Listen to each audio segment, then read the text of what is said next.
Good morning students. ये video में BBA third year के स्टूडेंट्स के लिए बना रहा हूँ। अभी आप लोग के एग्जाम्स आने वाले हैं, 10-12 दिन में एग्जाम्स हैं, तो थोड़ा सीरियसली पढ़ाई करो। 4 थ्योरी सब्जेक्ट्स हैं जिनके वीडियोस मैं यूट्यूब पे डाल रहा हूँ। आप इस चैनल को सब्सक्राइब करके रखो, सारे अपडेट्स मिलते रहेंगे। मोर एजुकेशन करके चैनल का नाम है। और कॉस्टिंग की प्रैक्टिकल क्लासेस अब स्टार्ट होने वाली है 28 से लेके, और 3 मई तक मैं सारा कंप्लीट करवा दूंगा। थ्योरी प्रैक्टिकल 100% सब कुछ कंप्लीट हो जाएगा। और फीस स्ट्रक्चर भी बहुत कम है, हम लोग 1000 रुपीज फीस स्ट्रक्चर चार्ज कर रहे हैं। ऑब्जेक्टिव यही है, बेसिकली मैं एमबीए पढ़ाता हूँ, 2006 से पढ़ा रहा हूँ, 18 साल का मेरे को एक्सपीरियंस है। तो हो सकता है जो बच्चों से रिलेशन बने, आगे एमबीए में क्लासेस में बच्चा मेरे पास आ जाए। सबसे इंपॉर्टेंट चीज बता रहा हूँ, जॉब रिपोर्ट आया वर्ल्ड इकोनॉमिक फोरम का, जिसमें उन्होंने बताया कौन सा जॉब आने वाला है। बिग डेटा, फिनटेक, एआईएमएल, जबरदस्त डिमांड आएगी। तो आप लोग जो एमबीए में स्पेशलाइजेशन चूज करें, ये वाला स्पेशलाइजेशन चूज करना, जहां पर डिमांड ज्यादा होगी। और फास्टेस्ट ग्रोइंग डिक्लाइनिंग जॉब दिखाई देगा आपको, post office clerk, bank teller, data entry, cashier, इनकी जॉब जाने वाली है। तो आप लोग थोड़ा सा ध्यान रखना।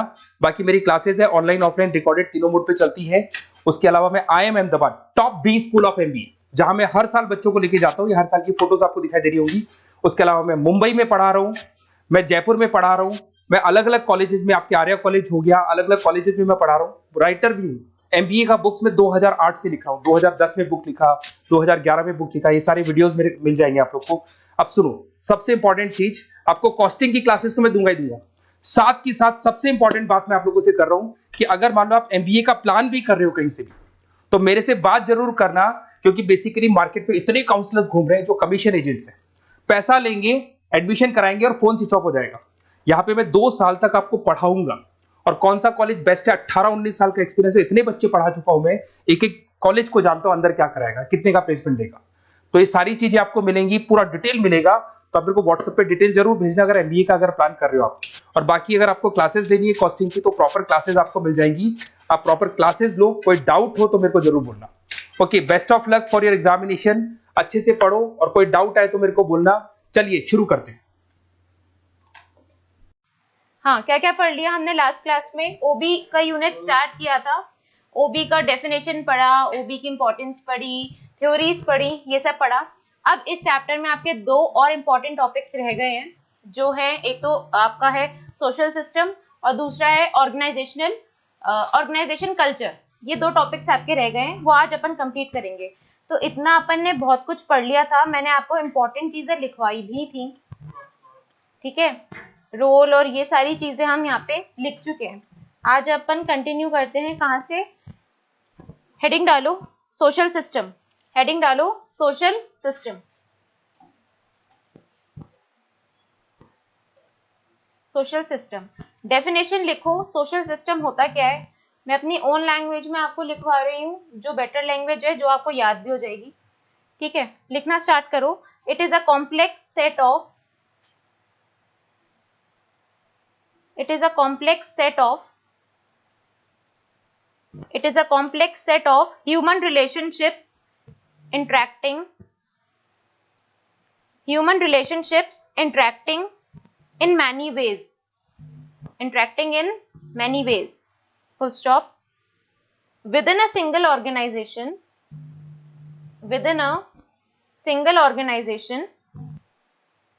comma, the social system includes all the people in it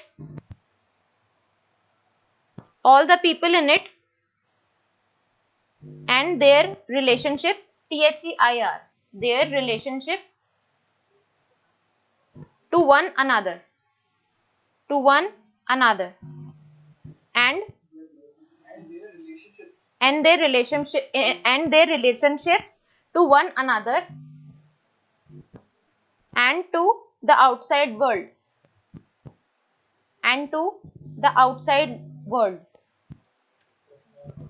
मैं वापस से रिपीट कर रही हूँ, कुछ मिस हो गया हो तो चेक कर लेना। It is a complex set of human relationships interacting in many ways, full stop. Within a single organization, the social system includes all the people in it and their relationships to one another and to the outside world. अब देखो क्या लिखा हमने, it is a set of human relationship. अगर हम definition को भूल जाते हैं, अगर हम सिर्फ इसको वर्ड से देखें, तो मैंने आपको लास्ट क्लास में बताया था, अगर आपको याद हो, सोशल मीन्स हमारे आसपास की सराउंडिंग्स, हमारे आसपास जितने लोग हैं, इंडिविजुअल्स, ग्रुप, सोसाइटी, इसको हम सोशल में इंक्लूड करते हैं। तो सोशल सिस्टम में क्या है, अगर हम ऑर्गेनाइजेशन की बात कर रहे हैं तो इसमें कौन कौन आता है? टॉप मैनेजमेंट कह लो, मिडिल मैनेजमेंट कह लो, लोअर मैनेजमेंट कह लो, मतलब इन सब में एम्प्लॉयज आते हैं, ठीक है। सप्लायर्स कह लो, इंटरमीडियरीज कह लो, और यू कैन से कस्टमर्स। ये सब किसका पार्ट है? आपके सोशल सिस्टम का पार्ट है, ठीक है। आपकी ऑर्गेनाइजेशन के आसपास, सोशल में मतलब आसपास सराउंडिंग में जितने भी लोग हैं, whether it is top management, middle और लोअर और कस्टमर और सप्लायर और इंटरमीडियरीज, जो भी लोग हैं वो सब किस में आते हैं? सोशल सिस्टम में आते हैं। इनका रिलेशनशिप, इन सारे लोगों का आपस में रिलेशनशिप क्या बनाता है? सोशल सिस्टम बनाता है, ठीक है। अब डेफिनेशन देखो, it is a set of human relationships interacting in many ways. ये क्या है? A set of human relationship. हम आपस में क्या देख रहे हैं? यहाँ पे इनका रिलेशनशिप देख रहे हैं। Within a single organisation the social system includes all the people in it. Social system में कौन कौन आते हैं? सारे लोग जो मैंने आपको बताया, टॉप मैनेजमेंट, मिडिल, लोअर, सब लोग, and their relationship to one another. इन सब का आपस में कैसा रिलेशनशिप है? टॉप का मिडिल से कैसा रिलेशनशिप है, मिडिल का लोअर से कैसा रिलेशनशिप है, कंपनी का कस्टमर से कैसा रिलेशनशिप है, या सप्लायर से कैसा रिलेशनशिप है। इस रिलेशनशिप की यहाँ पे हम बात करते हैं। And to the outside world. अब आउटसाइड वर्ल्ड में तो कस्टमर्स भी आ गए, सप्लायर्स भी आ गए, इंटरमीडियरीज भी आ गए, है ना, ठीक है। तो ये क्या है? आपकी सोशल सिस्टम की बेसिक डेफिनेशन है। मैंने आपको बुक से इसलिए नहीं करवाई क्योंकि आप कंफ्यूज हो जाओगे इस डेफिनेशन को पढ़ के, इसलिए मैंने वो डेफिनेशन लिखवाई जो आप याद कर सकते हैं। Alright, now coming to characteristics of SS. SS means social system, ठीक है। फीचर्स कह लो, कैरेक्टरिस्टिक्स कह लो, या नेचर कह लो, तीनों एक ही बात है। क्या बोल रहे हैं? लिखना स्टार्ट करो, लास्ट में समझेंगे। एसएस मींस सोशल सिस्टम, मैं शॉर्ट में लिख रही हूँ, is based on social interaction.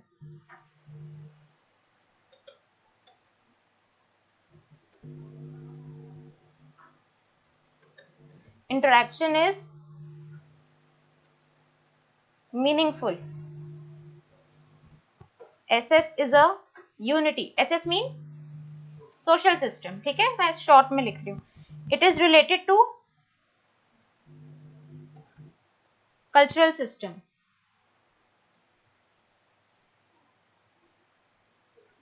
Related to cultural system.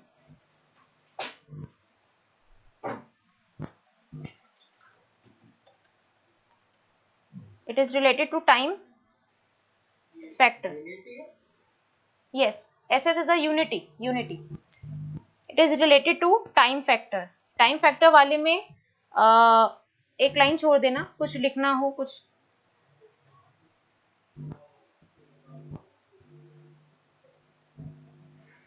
आगे लिखो। हाँ, SS is related to time factor, बस इसी में लाइन छोड़ देना टाइम फैक्टर वाले में। एक्टिविटीज ऑफ वेरियस इंडिविजुअल्स, ठीक है, इसमें दो लाइन छोड़ देना, इस वाले में वेरियस इंडिविजुअल्स वाले में। इसमें ये वाला point activities of various individuals में दो लाइन छोड़नी है।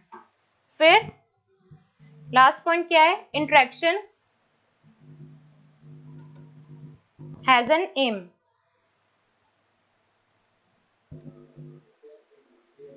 AIM, एम, ठीक है। ये पॉइंट्स हैं आपके। क्या क्या हो गए पॉइंट्स?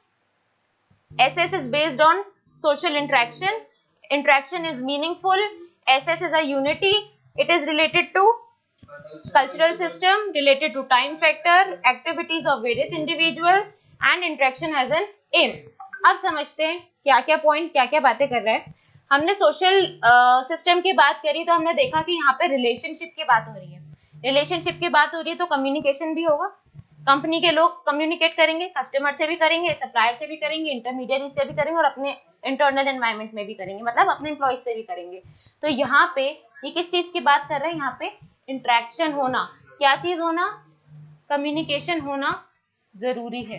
किसका किसका आपस में कम्युनिकेशन होना जरूरी है, इन सबका, top management, middle management, suppliers, intermediaries, customers, इन सबका आपस में एक इंटरेक्शन होना जरूरी है, तभी हम यहाँ पे सोशल सिस्टम की पूरी डेफिनेशन को कवर कर पाएंगे। ठीक है, सेकंड पॉइंट बोल रहे हैं इंटरेक्शन इज मीनिंगफुल।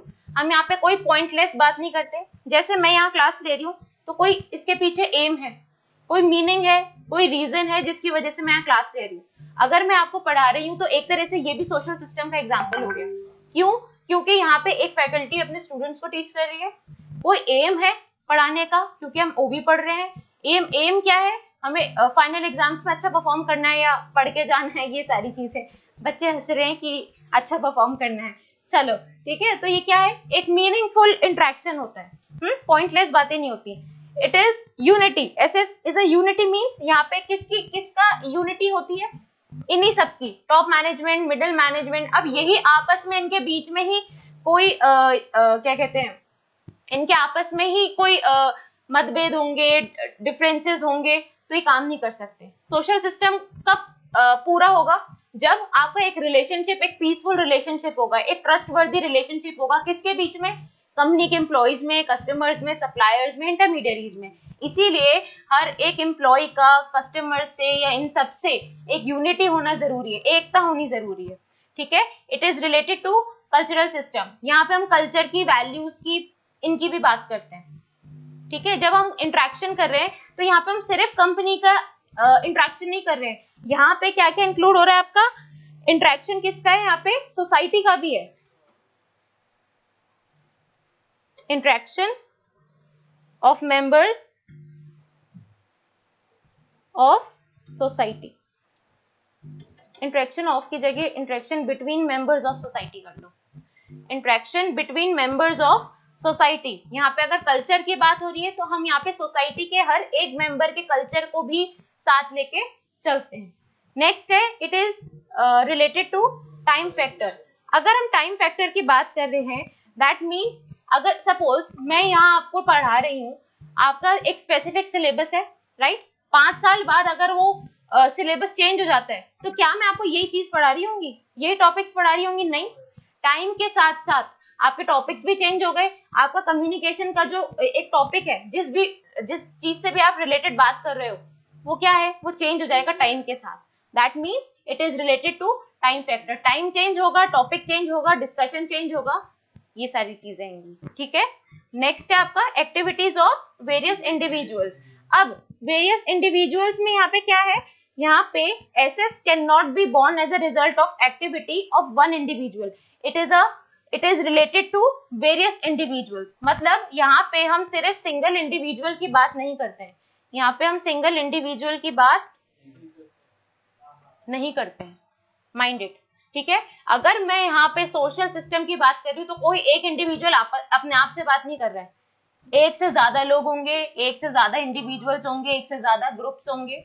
ठीक है, ये सब बात करेंगे, सिंगल इंडिविजुअल नहीं, यहाँ पे वेरियस इंडिविजुअल्स आपस में बात कर रहे हैं, इनके पीछे कोई एम है, कोई मीनिंग है, पॉइंटलेस, एमलेस बात यहाँ पे नहीं होती है। और दूसरी चीज, यहाँ पे हम कल्चर को साथ लेके चलते हैं, यहाँ पे सोसाइटी के मेंबर्स का आपस में इंटरेक्शन होता है। लास्ट पॉइंट वही चीज बात कर रहा है, इंटरेक्शन एज एन एम। कोई एम है, मैं आपको पढ़ा रही हूँ तो उसके पीछे एक एम है कि हमें पढ़ाई करनी है क्योंकि हमें एग्जाम में अच्छा परफॉर्म करना है, राइट, पास से तो ज्यादा ही लाने हैं मार्क्स। ठीक है, सिर्फ पास होने से काम नहीं चलेगा।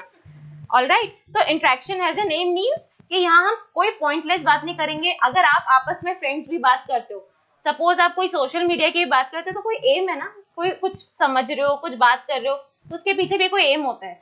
सेम अप्लाइज हियर, अगर आप किसी ऑर्गेनाइजेशन में बात कर रहे हैं, कस्टमर से भी आप डील कर रहे हो, तो आपको पता है कस्टमर को मुझे पिच करना है या कस्टमर से सेल्स जनरेट करनी है, कुछ तो रीजन है, कुछ तो एम है जिस वजह से हम इंटरेक्शन कर रहे हैं।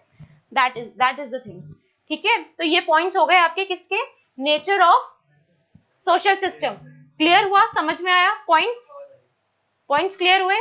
ऑनलाइन स्टूडेंट्स क्लियर हुआ, समझ आया क्या क्या फीचर्स पढ़ लिए? Alright, now coming two elements. अब एलिमेंट्स पे आ जाओ। सोशल सिस्टम के क्या एलिमेंट्स हैं। फर्स्ट, बहुत सिंपल सी चीज है, देखो सोशल सिस्टम अगर आपको कंसेप्ट समझ में आ गया तो ये समझ में आ जाएगा। एलिमेंट्स ऑफ सोशल सिस्टम किस चीज की बात कर रहा है कि इंडिविजुअल्स में आपस में फेथ होना चाहिए, नॉलेज होनी चाहिए। आप अपने फ्रेंड से भी बात करते हो तो आपको सामने वाले पे यकीन होता है ना, फेथ होता है, आपको पता है सामने वाला जो बोल रहा है कुछ नॉलेजेबल बात कर रहा है। इसी तरह से ऑर्गेनाइजेशन में भी होता है, इसी तरह से ऑर्गेनाइजेशन में भी होता है कि अगर कोई एम्प्लॉय अपने दूसरे एम्प्लॉय से बात कर रहा है या कोई कस्टमर से बात कर रहा है, सप्लायर से बात कर रहा है, तो कुछ नॉलेजेबल बात ही करेगा। वही चीज आ गई, यहाँ पे कोई हम एमलेस बात नहीं कर रहे हैं। क्लियर। Next is sentiment. अब यहाँ पे सेंटिमेंट्स, इमोशंस जरूर होते हैं, ठीक है। जब भी आप कोई बात करते हो तो आपस में आपका कोई सेंटिमेंट जरूर होगा, ठीक है। आप अपने फैमिली से बात करते हो, किसी सेंटिमेंट को लेके बात करते हो, कभी आपको गुस्सा भी आ जाता है, कभी आप प्यार से भी बोलते हो, ठीक है, कभी आपको फ्रस्ट्रेशन भी होती है। सेम चीज ऑर्गेनाइजेशन में भी होती है, क्लोज डोर, ठीक है, सेम चीज ऑर्गेनाइजेशन में भी होती है। जब इंटरेक्शन होता है तो वहां पे सेंटिमेंट्स जरूर होते हैं। एंड गोल और ऑब्जेक्ट। अब भाई ये सारी जितनी चीजें हैं सब एक गोल पे ही चल रही हैं। कंपनी का कोई गोल होगा उसी पे ही सब काम कर रहे हैं यहाँ पे, ठीक है। कोई यहाँ पे एमलेस बात नहीं है, कोई यहाँ पे हम ये नहीं देख रहे हैं कि कोई पॉइंटलेस डिस्कशन हो रहा है। यहाँ पे कंपनी का गोल है, उसीलिए वो कंपनी काम कर रही है, राइट। तो यहाँ पे एंड गोल और ऑब्जेक्ट कंपनी का है, या फिर ऐसे कह सकते हो man is a born social and dependent person. मतलब एक इंडिविजुअल जो है is an independent person, he has to meet his requirements and fulfil his obligations. कोई भी इंडिविजुअल को अपने ऑब्लिगेशंस, अपने गोल्स को अचीव करना, वो एक उसका एम होता है, तो यहाँ पे उसका वो एंड गोल हो गया। Clear.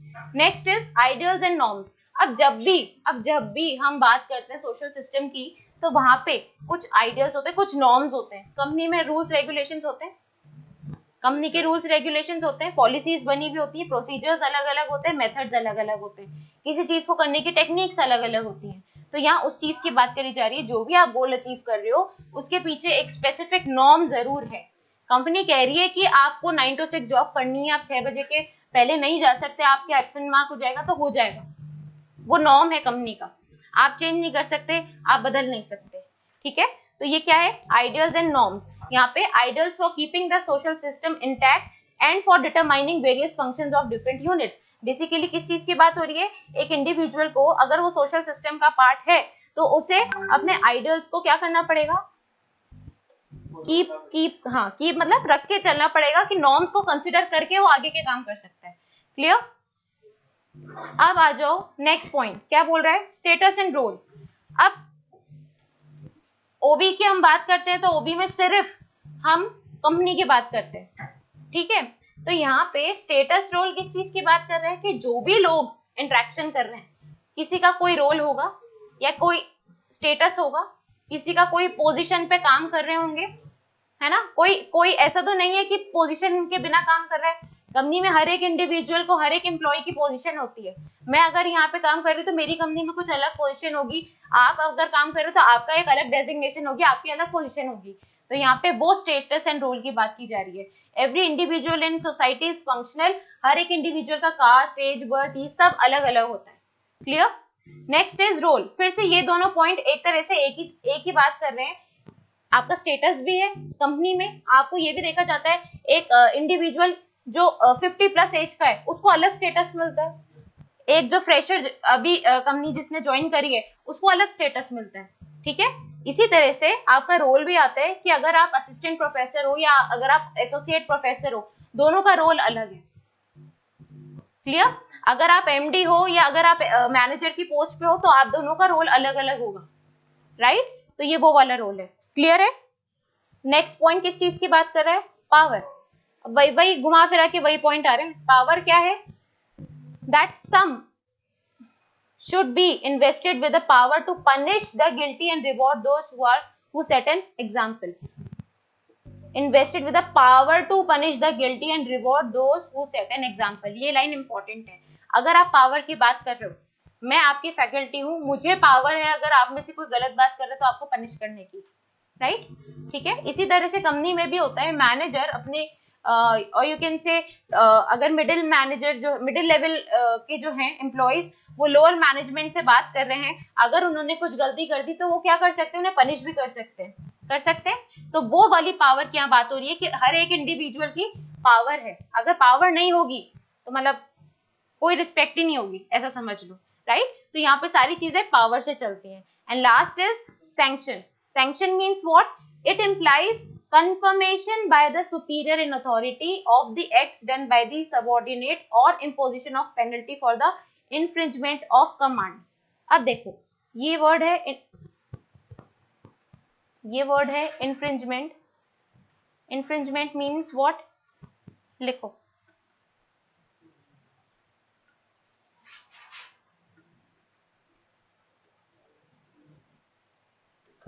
means violations। infringement means violations। Power में हमने बात करी कि एक इंडिविजुअल के पास पावर है, मैनेजर के पास पावर है अपने एम्प्लॉयज को, अगर उन्होंने कोई गलती करी है, कोई मिस्टेक करी है तो उन्हें गिल्टी प्रूफ करने की। सैंक्शन में हम क्या बात कर रहे हैं कि अगर आप किसी प्रोसेस को आप वायलेट करते हैं, अगर आपके पास कोई रूल्स रेगुलेशंस को आप तोड़ते हो, उन्हें पूरा नहीं करते हो, आपको कहा है 9 बजे के बाद आप अलाउड नहीं है ऑफिस में, और वो वायलेट कर दिया आपने, 9:10 पे पहुंचे, 10:30 पहुंचे, लेट पहुंचे बेसिकली, तो वहां आप क्या कर रहे हैं? वायलेशन कर रहे हैं, किसी चीज के, किसी रूल्स को आप तोड़ने की कोशिश कर रहे हो। तो सैंक्शन मीन्स ये पावर किसके पास है? मैनेजर के पास पावर है या हाई अथॉरिटी के पास पावर है कि अगर आपने कोई वायलेशन किया है तो वो आपको क्या देंगे? पनिशमेंट भी देंगे, ठीक है। If it is done by the subordinate और इम्पोजिशन ऑफ पेनल्टी, यहाँ पे क्या करेंगे? आपसे या तो पेनल्टी लेंगे, नहीं तो आपको गिल्टी प्रूफ करेंगे, वो चीज। क्लियर? समझ आया सोशल सिस्टम क्या है? क्या क्या बात कर रहे हैं हम? एनवायरमेंट की। एनवायरमेंट में मेरी कंपनी के इर्द गिर्द जितने लोग हैं, चाहे वो मैनेजमेंट का पार्ट हो, मतलब कंपनी के अंदर के लोग हो, कंपनी के बाहर के लोग हो, जिनसे हम डायरेक्टली कनेक्टेड हैं, वो सब सोशल सिस्टम का पार्ट बनते हैं, और उनमें जितने भी लोग हैं उनका आपस में रिलेशनशिप की हम सोशल सिस्टम में बात करते हैं। फिर हमने पढ़ा एलिमेंट्स में हमने क्या देखा कि फेथ और नॉलेज होना जरूरी है, जो भी लोग इंटरेक्ट कर रहे हैं। फिर हमने सेंटीमेंट की बात की कि आप जो भी जन इंटरेक्शन कर रहे हैं उनके बीच में कुछ सेंटीमेंट जरूर होगा, राइट। फिर हमने देखा एंड गोल, जो भी बात हो रही है उसका कोई एंड गोल जरूर होगा। आप पढ़ रहे हो तो उसका कुछ एंड गोल है कि मुझे ग्रेजुएशन करना है, ग्रेजुएशन के बाद मुझे मास्टर्स करना, फिर मुझे जॉब करनी है, तो ये क्या है? एंड गोल है। फिर ideals and norms. Ideals and norms किस चीज की बात कर रहा है? कि आपको अपने नॉर्म्स को ध्यान में रखते हुए जो भी आप काम कर रहे हो वो करना है। फिर स्टेटस एंड रोल। स्टेटस, इधर अगर आप रोल नहीं भी लिखोगे तो भी चल जाएगा, क्योंकि नेक्स्ट पॉइंट आपका रोल का ही है। स्टेटस की बात करें तो यहाँ पे हर एक इंडिविजुअल का स्टेटस है on the basis of what? Age, caste, birth, ये सारी चीजें है ना। मैंने वही एग्जांपल दिया, इफ यू आर 50+ तो आपका स्टेटस अलग होगा कंपनी में, अगर आप फ्रेशर हैं तो आपका स्टेटस अलग होगा कंपनी में, आपको तो कोई आधे से ज्यादा लोग पहचानते भी नहीं होंगे, राइट। तो वो क्या हो गई? स्टेटस। फिर रोल की अगर हम बात करें, दैट मीन्स हर एक इंडिविजुअल का कंपनी में रोल है, डेजिग्नेशन है जिसपे वो काम करते हैं। पावर मीन्स कि पावर किसके पास है? मैनेजर के पास है। अगर उनके एम्प्लॉइज कोई वायलेशन करते हैं या कहीं गिल्टी प्रूफ होते हैं तो वो क्या कर सकती है? कंपनी क्या कर सकती है? पनिश कर सकती है। ये कुछ वर्ड्स हैं जो आपको याद रखने जरूरी है और जो लिख के जरूर से आने, ठीक है। सैंक्शन, लास्ट पॉइंट, किस चीज की बात कर रहा है? वायलेशंस की। अगर आप वायलेट करते हो, अगर आप कोई रूल्स नॉर्म्स को वायलेट करते हो, तोड़ते हो, कंपनी के जो रूल्स हैं उनको आप वायलेट करने की कोशिश करते हो, तो कंपनी के पास राइट है आपको पेनल्टी, मतलब आपसे क्या ली जाएगी? पेनल्टी ली जाएगी, आपको पनिश किया जाएगा। सो ये है आपके सोशल सिस्टम के एलिमेंट्स। इसका लिंक कैसे हुआ सोशल सिस्टम? ये सेंटीमेंट पढ़ो, यहाँ डाउट आया सेंटीमेंट पे। Man does not live by reason alone. बिना रीजन के क्या आप कोई काम करते हो? नहीं करते। आप यहाँ पढ़ रहे हो तो आपके पीछे, आपके माइंड में कोई तो सेंटीमेंट होगा ना। मैं और आप इंटरेक्शन कर रहे हैं, मैं आपको गाइडेंस दे रही हूँ, वो भी पढ़ा रही हूँ, तो मेरे भी माइंड में कुछ इंटेंशंस हैं, कुछ सेंटीमेंट है जो आपके लिए, आपके कुछ मेरे लिए होंगे। रिस्पेक्ट कह लो, ये सब कह लो, है ना, ठीक है। तो ये किस चीज की बात कर रहा है? सेंटीमेंट की। सेंटिमेंट्स, ये कुछ वर्ड में मिस्टेक है, have played immense role, sentiments have played immense role in investing society with continuity. आप जब इंटरेक्शन करते हो तो कंटिन्यूस इंटरेक्शन होता है। ऐसा नहीं आज इंटरेक्शन किया उसके बाद से कभी कंपनी में आप किसी से बात ही नहीं करोगे, नहीं होता। तो आप जब डेली बेसिस पे किसी के साथ काम कर रहे हो, आपको सर पढ़ा रहे हैं, तो उसके पीछे क्या है, आपका एक इंटरेक्शन है। सर का आपके प्रति कुछ सेंटिमेंट्स होंगे, आपका सर के प्रति होंगे, आपका मुझसे है, मेरा आपसे है। तो वो सेंटिमेंट्स जब आप इंटरेक्शन करते हैं, सोशल सिस्टम में क्या पढ़ा, इंटरेक्शन होता है, एक रिलेशनशिप मेंटेन करते हैं, एम्प्लॉइज हो गए, ये हो गए, वो हो गए। तो यहाँ पे जो भी लोग इंटरेक्शन कर रहे हैं उनका आपस में कोई सेंटिमेंट जुड़े हुए हैं, तभी कर रहे हैं। क्लियर?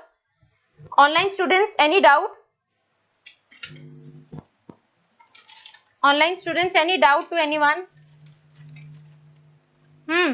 बोलो भाई। सो गए मुझे लग रहा है।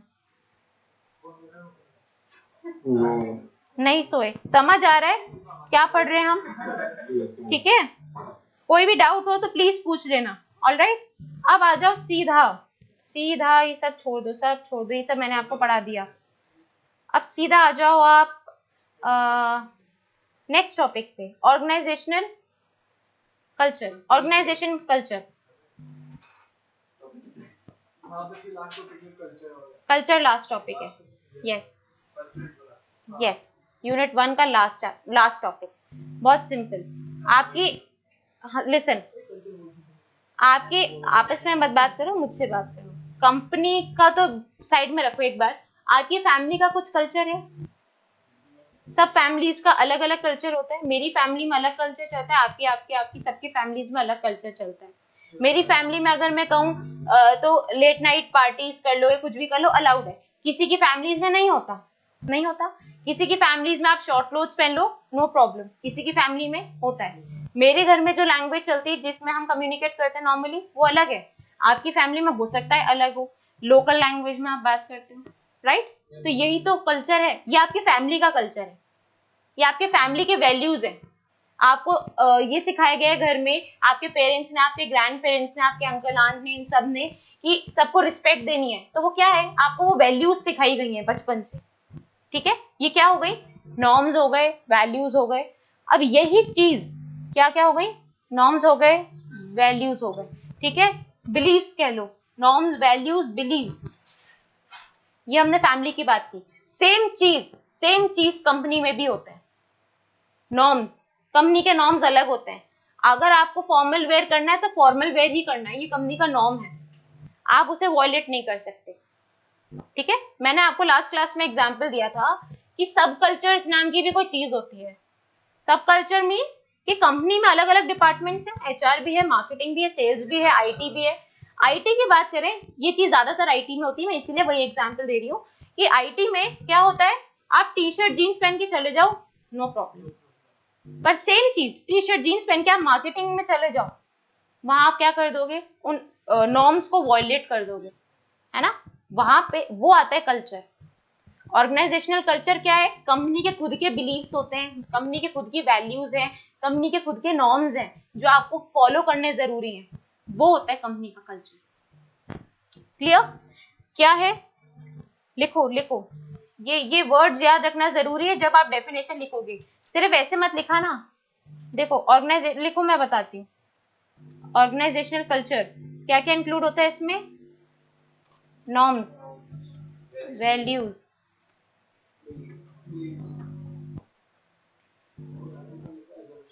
असम्पशंस। कंपनी के खुद के अपने नॉर्म्स, वैल्यूज, बिलीव्स, असम्पशंस हैं। पर्सनालिटी और traits of the organisation, personality और traits of the organisation. Next is, company में कल्चर जो होता है is mostly informal in nature, is mostly informal in nature. अब मैं आपसे कह रही थी कि ऐसे मत लिखाना, दैट मीन्स कि आप एग्जाम में के डेफिनेशन ऐसे मत लिखाना जैसे ही मैंने आपको अभी लिखवाया है कि एक पॉइंट में नॉर्म्स, वैल्यूज, कल्चर। आपको इसको पैराग्राफ में एक्सप्लेन करना है। ऑलराइट, मैं यहाँ आपको सिर्फ वो वर्ड्स याद करा रही हूँ जो आपको एग्जाम में स्पेसिफिकली लिख के जरूर से आने। सो ये अगर मैं ऑर्गेनाइजेशन कल्चर की बात कर रही हूँ तो सबसे पहले एग्जामिनर क्या देखेगा, यही वर्ड्स खोजेगा कहीं ना कहीं आंसर में मिलने चाहिए उसे। कल्चर की बात कर रहे हैं तो कंपनी का खुद का नॉर्म्स होंगे, बिलीव्स होंगे, वैल्यूज होंगे, असम्पशंस होंगे। ठीक है, यहाँ पे ये तो हो गई इस चीज की बात। अब सेकंड पॉइंट क्या बोल रहा है, पर्सनालिटी और traits of the organisation. Organisation culture क्या है, कंपनी की क्या है पर्सनालिटी या कंपनी के ट्रेट्स, कंपनी में क्या कल्चर चलता है। किसी इंडिविजुअल में ट्रेट्स होती है, आप एक्सट्रोवर्ट हो नेचर में, आपके कम्युनिकेशन स्किल्स अच्छी हैं, आपकी लीडरशिप स्किल्स अच्छी हैं, आप में नेगोशिएशन स्किल्स अच्छी हैं, तो ये क्या है, एक पर्सन के ट्रेट्स हो गए या क्वालिटीज हो गई या स्किल्स हो गई। यही चीज कंपनी में भी होती है, कंपनी के लोगों में भी या कंपनी की खुद की भी ट्रेट्स होते हैं।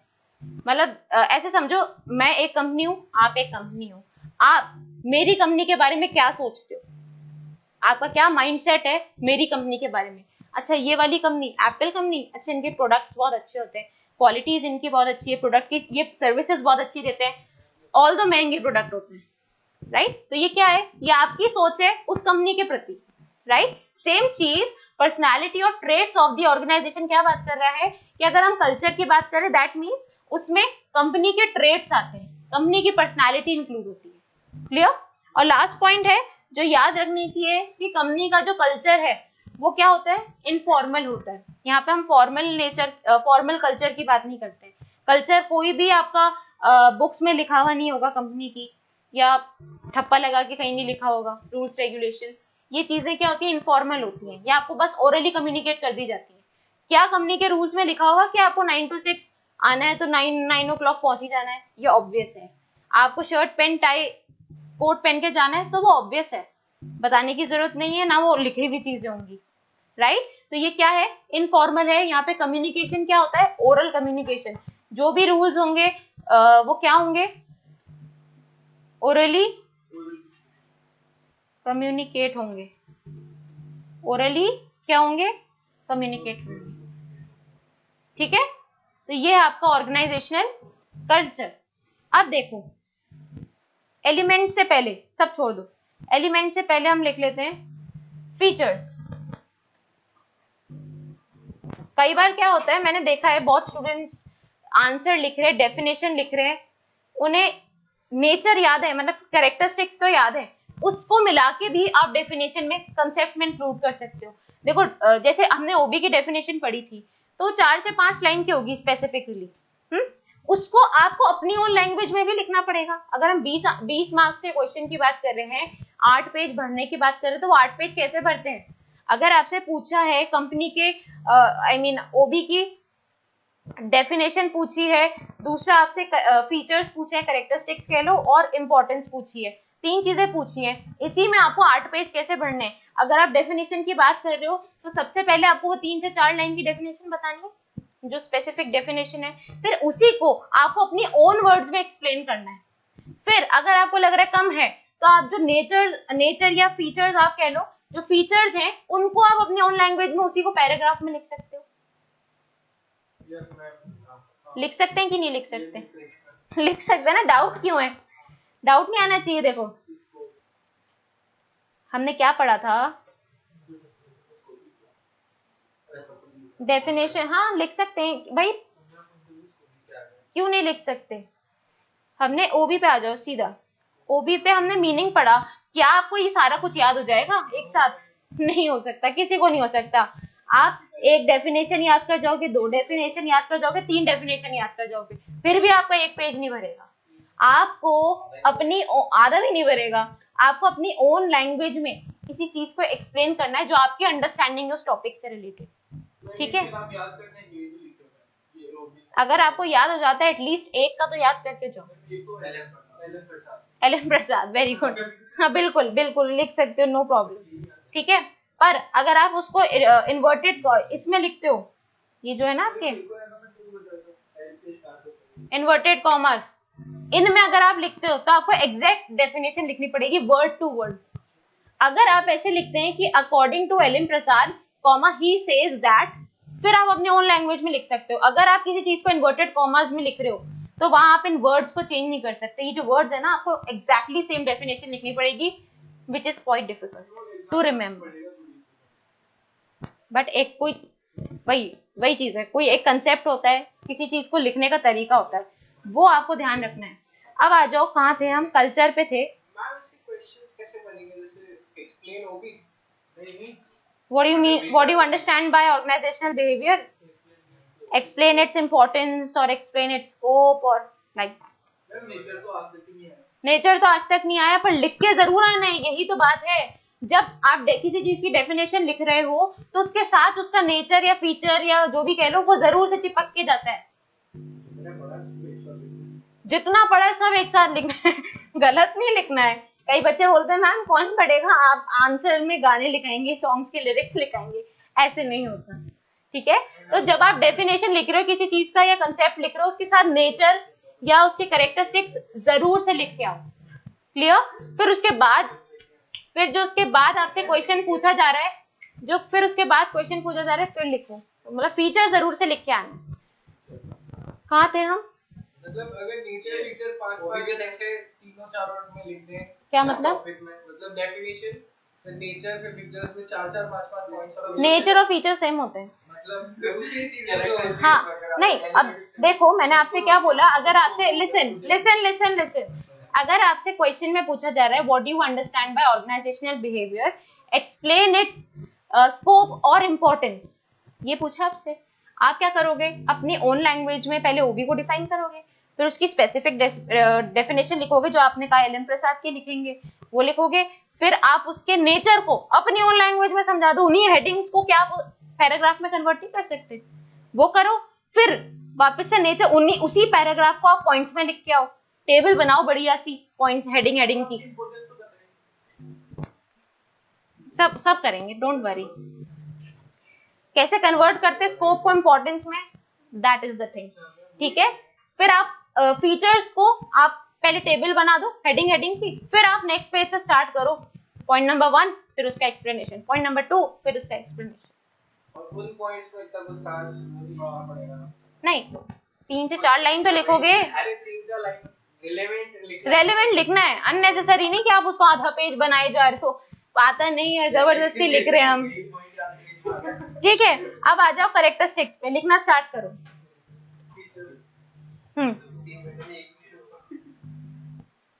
यही तो स्पीड का खेल है, 3 घंटे में एक क्वेश्चन नहीं करना।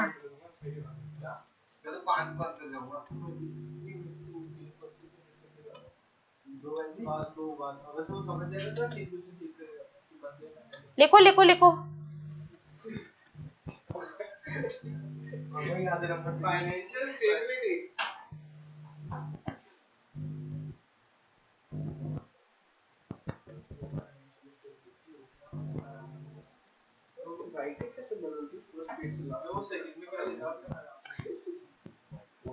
Harmonious relationship, continuous renewal and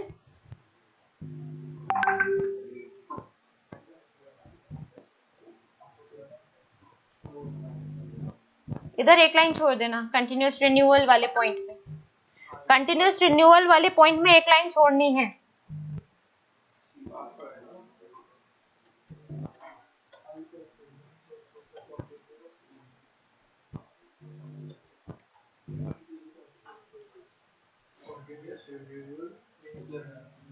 building internal community, इधर भी एक लाइन छोड़ देना।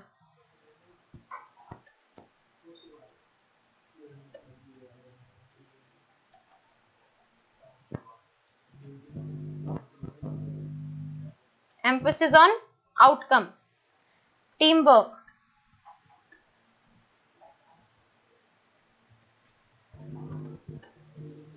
मैनेजमेंट, सपोर्ट, बस ये पॉइंट्स हैं। क्या क्या है, लिख लिया सबने लिखा?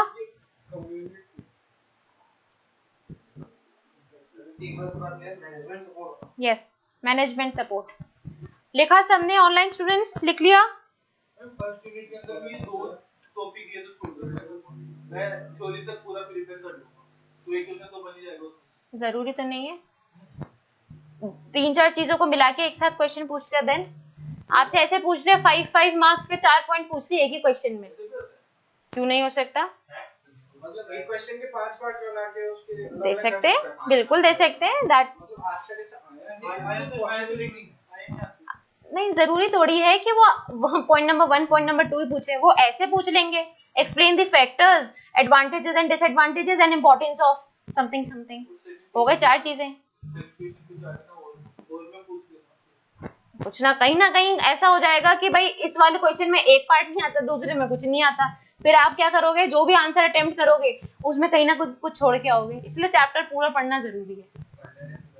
मतलब देखो तुम्हें टेंशन किस चीज की है, सब पढ़ लेंगे, सब समझ में आ रहा है ना, फर्स्ट क्लास में आया आज भी समझ आ जाएगा, डोंट वरी, छोड़ने की बातें नहीं करनी हमें, पूरा कवर करने की बातें करनी है कोर्स, ठीक है। फीचर्स लिख लिए। अब देखो listen, organisational culture means what,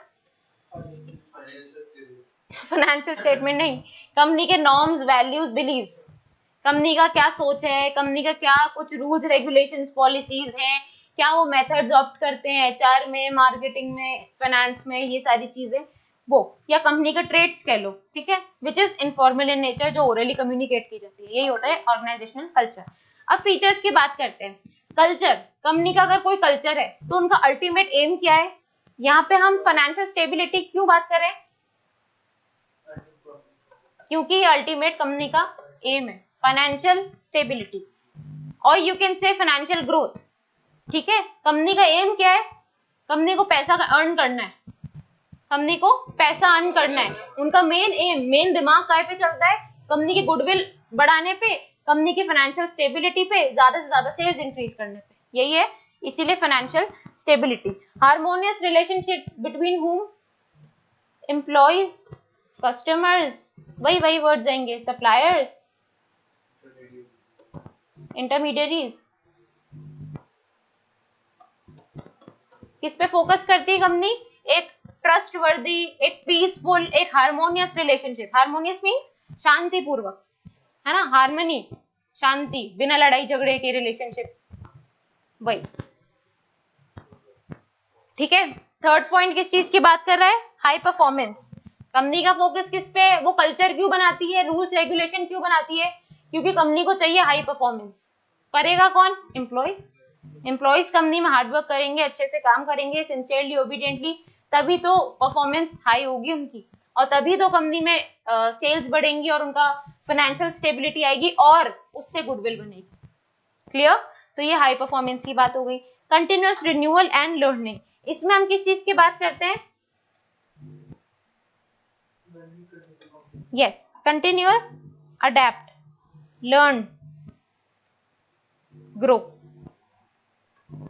continuously, इसको कंटिन्यूअस नहीं LY और लगा लो, कंटिन्यूअसली अडेप्ट, लर्न, ग्रो। आप किसी कंपनी में जाते हो तो कंपनी देखती है कि क्या आपको ट्रेनिंग की जरूरत है, मतलब 90% 99% ट्रेनिंग मिलती ही है, आपको फैमिलियर कराया जाता है कंपनी के सिस्टम से, कंपनी, आप किस सॉफ्टवेयर पे काम करने वाले हो, क्या आपका सिस्टम होगा, आपको किसको आंसरेबल किसको है, आपका इमीडिएट बॉस कौन है, ये कौन सा फील्ड है, ये कौन सा फील्ड है, मतलब सारी चीजें आपको कंपनी से फैमिलियर कराया जाता है। सो यहाँ पे क्या है, कंटिन्यूअस रिन्यूअल एंड लर्निंग, यहाँ पे किस चीज की हम बात कर रहे हैं कि एम्प्लॉय जो है उसको कंटिन्यूअसली क्या करना है, ग्रो करना है, ग्रो करने पे दिमाग लगाना है। आप सिर्फ ये नहीं कह सकते कि मैं कंपनी में काम कर रहा हूँ, आप सिर्फ ये नहीं कह सकते कि मैं कंपनी में काम कर रहा हूँ, अगर कंपनी को लगता है कि आप में कुछ कमी है या आपको कुछ स्किल्स डेवलप करने की जरूरत है तो वो आपको ट्रेनिंग भी प्रोवाइड कराते हैं, ठीक है। फिर नेक्स्ट आता है आपका building internal community. Building internal community means building openness among all, building openness among all, internal community, जो एम्प्लॉइज हैं, एम्प्लॉइज में या जो कंपनी के अंदर के लोग हैं उनमें उनकी कम्युनिटी जो है वो स्ट्रांग होनी जरूरी है। मतलब एम्प्लॉइज, फिर से वही बात आती है, एम्प्लॉइज में एकता होनी चाहिए, पीस होना चाहिए, ठीक है। फिर नेक्स्ट पॉइंट किस चीज की बात कर रहा है, next point emphasis on outcome. Company किस पे फोकस करती है, आउटकम पे। आउटकम कौन लाएगा, एम्प्लॉइज ज्यादा। वही फिर से ये सारे पॉइंट इंटरलिंक्ड है कि अगर एम्प्लॉय में स्किल्स होंगी, मतलब ये वाला पॉइंट, अगर वो कंटिन्यूअसली ग्रो करेगा, लर्न करेगा, तभी तो उनमें स्किल्स डेवलप होंगी। ठीक है, स्किल्स डेवलप होंगी तभी तो फाइनेंशियल स्टेबिलिटी आएगी कंपनी में, कंपनी ग्रो करेगी, और कंपनी ग्रो करेगी तो आपकी पहचान बनेगी कंपनी में। जितनी ज्यादा पहचान बनेगी, जितने ज्यादा आप रिनाउंड होगे, डोर क्लोज करो, उतना ही आपका आपके एम्प्लॉयज के साथ बंद कर दोगे, उतना ही आपके एम्प्लॉयज के साथ आपका रिलेशनशिप अच्छा होगा, राइट? आपका हार्मोनियस रिलेशनशिप होगा अपने एम्प्लॉयज के साथ, मतलब सारे एम्प्लॉयज का आपस में। क्लियर? फिर हम बात करते हैं टीम वर्क। फिर से टीम वर्क आ गया। आप जब कल्चर की बात करते हो, ऑर्गेनाइजेशन की बात करते हो, तो आपको टीम वर्क वो एक एलिमेंट है जो बहुत ज्यादा जरूरी है। टीम में साथ मिलकर काम करना, ऐसा कोई भी कंपनी नहीं है जो आपको कोई टास्क दिया गया है तो आप इंडिविजुअली कर रहे हैं। पूरी टीम होती है, उसमें टीम लीडर भी होता है और उसमें 10 लोग भी होते हैं, सब साथ मिलके कम्युनिकेट करके एक साथ ग्रो करते हैं, लर्न करते हैं, अपनी स्किल्स को डेवलप करते हैं और अपने गोल्स को अचीव करते हैं। तो वो टीम वर्क की बात होगी, टीम सब साथ में काम करता है। Last is management support. अब अगर आप कल्चर की बात कर रहे हो, रूल्स नॉर्म्स की बात कर रहे हो, बिलीव्स की बात कर रहे हो, तो वहां पे मैनेजमेंट का सपोर्ट होना जरूरी है। मैनेजमेंट ही अपने एम्प्लॉयज को सपोर्ट नहीं करेगा तो एम्प्लॉयज मोटिवेटेड कैसे फील करेंगे, या एम्प्लॉयज में वो ओबीडियंस कैसे आएगा, सिंसेरिटी कैसे आएगी काम करने की, प्रोडक्टिविटी कैसे आएगी। तो उसके लिए मैनेजमेंट का सपोर्ट होना is very very very important. मतलब सारी कहानी शुरू ही यहीं से होती है, मैनेजमेंट से। मैनेजमेंट ही अच्छा नहीं है तो नीचे के लेवल के लोग तो वैसे भी अच्छे नहीं हो सकते। सपोर्टिंग टीम जो है आपकी वो कभी अच्छी नहीं हो सकती। मैनेजमेंट का सपोर्ट होना अपने एम्प्लॉयज के लिए बहुत जरूरी है। वो इस तरह की स्ट्रैटेजीज बनाए कि हर कोई कंपनी में उनके नॉर्म्स को, उनके रूल्स रेगुलेशंस को फॉलो करे। क्लियर? तो ये हो गए फीचर्स ऑफ ऑर्गेनाइजेशनल कल्चर। ठीक है, क्या क्या पढ़ लिया? फाइनेंशियल स्टेबिलिटी, हार्मोनियस रिलेशनशिप होना चाहिए, परफॉर्मेंस होनी चाहिए, continuous renewal and learning, building internal community, emphasis on outcome, teamwork and management support. Clear? किसी भी पॉइंट में कोई डाउट? पक्का? ऑनलाइन स्टूडेंट्स बोलिए, कोई डाउट है किसी को? No ma'am. पक्का? बाकी बोलो भाई, कितने सारे बच्चे बैठे हैं क्लास में, जल्दी बताओ। डाउट है किसी को? नहीं है? चलो, ये तो हो गई कल्चर की बेसिक डेफिनेशन और उसके फीचर्स जो जरूर से लिखने ही लिखने हैं। अब आ जाओ elements of organisation culture. Culture में क्या क्या चीजें इंक्लूड होती हैं, क्या एलिमेंट्स हैं? एक तो होते हैं विजिबल एलिमेंट्स, एक तो होते हैं कंपनी में विजिबल एलिमेंट्स जो दिखते हैं, जो दिखते हैं। एक होता है इनविजिबल एलिमेंट्स जो हमें नहीं दिखते। क्लियर? जो हमें नहीं दिखते, जो दिखते हैं वो क्या होता है? जैसे ड्रेस कोड। मैंने आपको क्या बोला था एग्जाम्पल? कंपनी के कल्चर, नॉर्म्स, वैल्यूज, बिलीव्स। तो वो नॉर्म्स में ड्रेस कोड भी तो आता है। वो फिजिकल आप देख सकते हो ना, विजिबल एलिमेंट है ना वो, राइट? आप देख सकते हैं विजिबली। वो ड्रेस कोड हो गया। एक्टिविटीज जो आप कर रहे हो या आप जो भी सेटअप कर रहे हो, ये सारी चीजें क्या है, हम प्रैक्टिकली देख सकते हैं, कर सकते हैं। Visible elements. जो नॉन विजिबल एलिमेंट्स हैं, मतलब जो इनविजिबल चीजें हैं, वो क्या है? कंपनी की वैल्यूज, नॉर्म्स, अजम्पशंस, ये सारी चीजें। स्टोरीज की बात करो तो आपको पता होना चाहिए कि जो कंपनी के फाउंडर हैं, सीईओ हैं, एमडी हैं, इनकी स्टोरी क्या थी, ये ग्रो कैसे करे, ये कहां तक उस कंपनी के टॉप मैनेजमेंट तक पहुंचे। ठीक है, ये भी पता होना चाहिए। कल्चर में ही सारी चीजें आती हैं भाई। आप सपोज मैंने आपको कहा एक स्मॉल फाइनेंस बैंक, आपको इंटरव्यू देने जाना है, क्या आप उसके बारे में नेट पे सर्च नहीं करोगे? तो कितने लोग हैं, कितनी ब्रांचेस हैं, कौन कौन सी स्टेट्स में काम कर रहा है, उनके एमडी कौन है, सीईओ कौन है, कौन कैसे ग्रो करा, पहले कहाँ काम करता था, कितने साल पहले कंपनी बनाई, हर एक चीज आप देखोगे। तो वो क्या है वो चीज कि आप उनकी हिस्ट्री जान रहे हैं, उस फाउंडर की, उस फर्म के बारे में आप उनकी हिस्ट्री पता कर रहे हो। तो जब कल्चर की बात करते हो तो आपको उस कंपनी का कल्चर पता होना चाहिए। वो पता कैसे होगा? हिस्ट्री से पता होगा। ठीक है। फिर आते हैं आपके रिचुअल्स। रिचुअल मीन्स कि क्या प्रैक्टिसेस है कंपनी में। आपकी अपने फैमिली में कल्चर रिचुअल्स होंगे, है ना? हर फेस्टिवल आप में एक अलग तरह से मनाया जाता है, मेरी फैमिली में कुछ अलग तरह से मनाया जाता है, राइट? तो वही रिचुअल्स आपकी ऑर्गेनाइजेशन में भी होते हैं।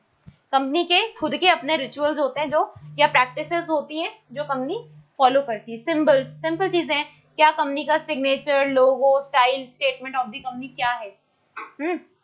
लैंग्वेज, कंपनी में कौन से लैंग्वेज नॉर्मली चलती है, मोस्टली अब तो इंग्लिश ही चलती है, अब तो इंग्लिश ही चलती है, हिंदी में कोई बात नहीं करता। प्रैक्टिस, प्रैक्टिस मीन्स क्या डिसिप्लिन है, क्या डेली रूटीन है। Tight schedule, everyone follows without any failure. आपका एक अपना टाइट शेड्यूल है जो आप जिसे वॉयलेट नहीं कर सकते, या ऐसे नॉर्म्स है या ऐसे रूल्स हैं, प्रैक्टिसेस हैं जो आप वॉयलेट नहीं कर सकते। वही चीज, वही पॉइंट आपका वैल्यूज एंड नॉर्म्स बात कर रहा है कि the idea over which a company is based on the thought of the firm is considered as its value. Company का क्या थॉट है वो आता है आपका वैल्यूज एंड नॉर्म्स में, एंड अजम्पशन। तो वही चीजें घुमा फिरा के आपके दो ही चीजें आती हैं। कौन कौन सी आती हैं? विजिबल एलिमेंट्स और नॉन विजिबल एलिमेंट्स। जो चीजें दिखती हैं फिजिकली वो विजिबल में आ गई, जैसे ड्रेस कोड दिखता है, किस सिस्टम पे काम कर रहे हो, क्या सेटअप है, ये सारी चीजें विजिबल हैं। जो चीजें विजिबल नहीं है, जो नॉन विजिबल है या जो इनविजिबल एलिमेंट्स हैं, वो क्या हो गई? Values, norms, assumptions. वो क्या है? क्या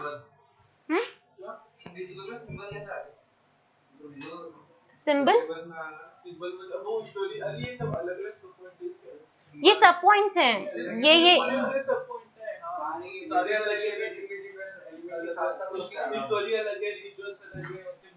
रिचुअल दिखता है क्या? नहीं होता ना भाई।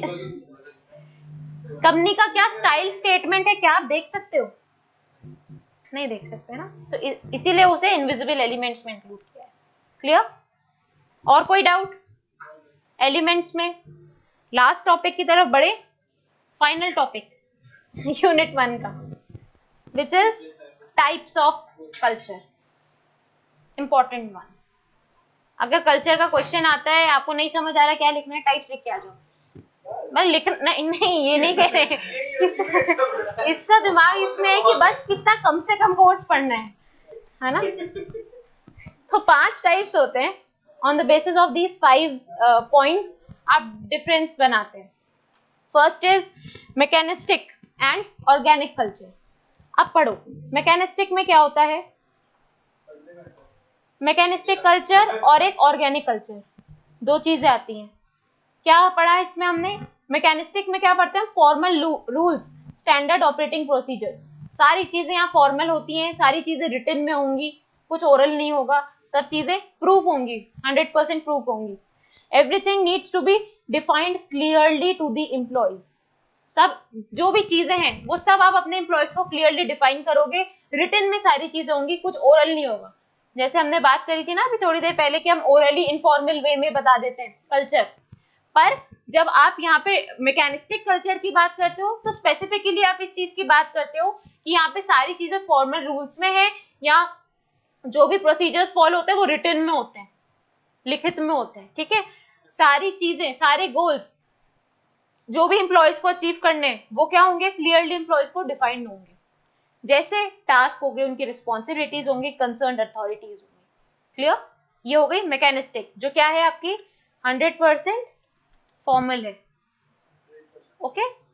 ऑर्गेनिक कल्चर, ऑर्गेनिक की बात करें that means essence of social values in an organization. ये mix of formal and informal है। ऑर्गेनिक मीन्स कोई चीज ऑर्गेनिक है मतलब नेचुरल है, तो कुछ नेचुरल जो चीज होगी उसमें कुछ तो फॉर्मल एलिमेंट आएगा, कुछ चीजें रिटन भी होंगी, कुछ चीजें ओरल भी होंगी, दोनों ही चीजों का मिक्स होगा। ठीक है, तो आप इसको याद कैसे कर सकते हैं? It is a mix of formal and informal. Organic plants होते हैं ना, उनका एक अपना प्रोसेस होता है उन्हें ग्रो करने का, प्लांट्स को, तो फॉर्मल हो गया। कुछ इनफॉर्मल चीजें होती हैं जो छोटी छोटी टिप्स होती हैं कि किस तरह से ग्रो कर सकते हैं, अगर पेड़ खराब हो रहा है तो उसको किस तरह से काट के फिर वो ग्रो हो जाएगा। तो ये सब क्या है? इनफॉर्मल वे है किसी चीज को करने के। तो यहाँ पे मैकेनिस्टिक तो क्या हो गया? फॉर्मल रूल्स की बात यहाँ कर रहे हैं। ऑर्गेनिक में क्या हो गया आपकी? सोशल वैल्यूज भी यहाँ इंक्लूड हो गई। Thus, there exists a high degree of social ability with few formal rules and regulations. यहाँ पे थोड़े तो फॉर्मल रूल्स होते हैं और थोड़ी चीजें इनफॉर्मल चलती हैं। क्लियर? यहाँ पे और क्या होता है, फ्री फ्लो ऑफ कम्युनिकेशन होता है, authority, responsibility, accountability and direct flow towards an employee, ये सारी चीजें यहाँ पे फॉलो की जाती है। मैकेनिस्टिक 100% फॉर्मल, ऑर्गेनिक फॉर्मल और इनफॉर्मल का मिक्स। मैकेनिस्टिक में हम क्या पढ़ते हैं, टास्क रिस्पॉन्सिबिलिटीज क्लियरली डिफाइंड होती हैं, रिटन में होती हैं। ऑर्गेनिक में क्या होता है, कुछ चीजें फॉर्मल होती हैं, मतलब रिटन में होती हैं, कुछ चीजें आपको ओरली कम्युनिकेट कर दी जाती हैं। ठीक है, ये है आपका बेसिक इसमें difference. Next is authoritarian and participative culture, very important, MBA में पढ़ोगे तब भी आएगा ये, लीडरशिप में आएगा तभी। ठीक है, autocratic leadership and participative. Authoritarian and participative culture क्या है, एक तो हो गया अथॉरिटेरियन, दूसरा क्या हो गया पार्टिसिपेटिव। अब पढ़ो क्या बोल रहे हैं यहाँ अथॉरिटेरियन में, the power remains with the top level management. Means what, कि यहाँ पे मैं कोई भी राय अपने एम्प्लॉयज से नहीं लूंगी, अगर मैं मैनेजर हूं, अगर मैं टॉप मैनेजमेंट हूँ, सारी चीजें, सारा डिसीजन मेकिंग किसके पास होगा, टॉप मैनेजमेंट के पास होगा। याद करने की चीज क्या है, DM means decision making is with top management. Clear, decision making यहाँ पे किसके पास है, टॉप मैनेजमेंट के पास है। All the decisions are made by top management with no employee involvement, मतलब 0% इन्वॉल्वमेंट होता है एम्प्लॉयज का। ऐसे होता है, समझ लो कि मैं जो डिसाइड करूंगी वो आपको बस फॉलो करना है, वो आपको बस इम्प्लीमेंट करना है। ये वाला सिस्टम चलता है किसमें, अथॉरिटेरियन में। In the goal shaping, the authority demands obedience from the employees. Company क्या कहती है कि अगर मैनेजर डिसीजन मेकिंग कर रहा है, दैट मीन्स कि वहां पे एम्प्लॉयज को क्या होना जरूरी है, ओबीडियंट होना जरूरी है। आपको जो बोला जा रहा है बस आपको उसे फुलफिल करना है। ठीक है, आपको जो टास्क दिया जा रहा है बस आप वो करते जाओ, अपना दिमाग मत लगाओ। कुछ डाउट है? ठीक है, अब पार्टिसिपेटिव की बात करते हैं, तो एम्प्लॉयज यहाँ पे क्या करते हैं, एक्टिवली पार्टिसिपेट करते हैं। अथॉरिटेरियन में सारा डिसीजन मेकिंग टॉप मैनेजमेंट करता है, पार्टिसिपेटिव में एम्प्लॉयज को भी पार्टिसिपेशन दिया जाता है डिसीजन मेकिंग प्रोसेस में। कुछ राय एम्प्लॉयज भी देंगी, कुछ मैनेजमेंट भी अपनी गाइडेंस देगा, सब साथ मिलके काम करते हैं, टॉप मैनेजमेंट भी, एम्प्लॉयज भी, सब लोग, सब सुपीरियर हो, सबऑर्डिनेट हो, सब साथ में अपने आइडियाज लेके आते हैं, सजेशंस लेके आते हैं, उनको एनालिसिस होता है और फिर डिसीजन, फाइनल डिसीजन मेकिंग यहाँ पे की जाती है। And the goal shaping process, as the name suggest, it believes in collaborative decision making. Collaboration, दो लोगों का कोलैबोरेशन, साथ मिलके काम कर रहे हैं, पार्टिसिपेट करके काम कर रहे हैं, तो वो किस में आ गया, पार्टिसिपेटिव कल्चर में। यहाँ पे decision making is shared with employees, और यू कैन से इधर कोलैबोरेशन। क्लियर? Any doubt? क्या पढ़ा, दो पढ़े हमने। अब तीसरा, जो मैं पहली क्लास से बात कर रही थी, सब कल्चर एंड डोमिनेंट, सब कल्चर की बात कर रही थी। अब सब कल्चर क्या होता है और डोमिनेंट कल्चर क्या होता है, बेसिक लैंग्वेज में, लेमन लैंग्वेज में समझो तो डोमिनेंट कल्चर वो होता है ऐसा कल्चर जो पूरी ऑर्गेनाइजेशन को अडॉप्ट करना पड़ता है। ये टाइप्स पढ़ रहे हैं हम, तो ये अलग अलग टाइप्स हैं, this versus this, this versus this.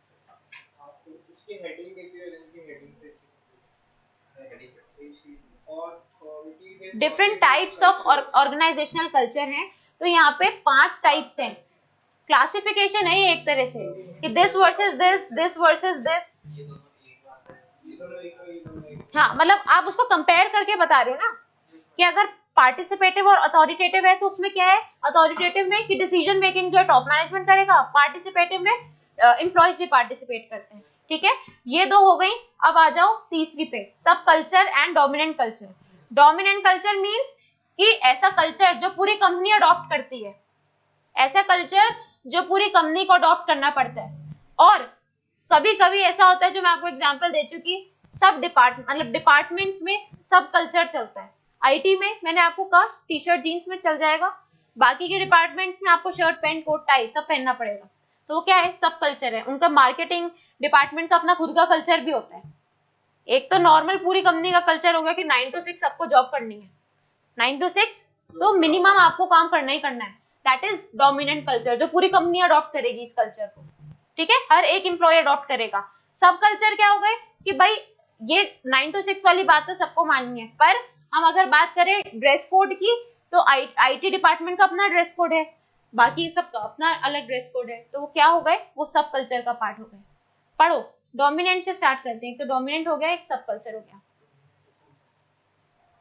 Dominant में क्या पढ़ा, homogeneity of the sub culture. Homogeneity means same, homogeneous in nature.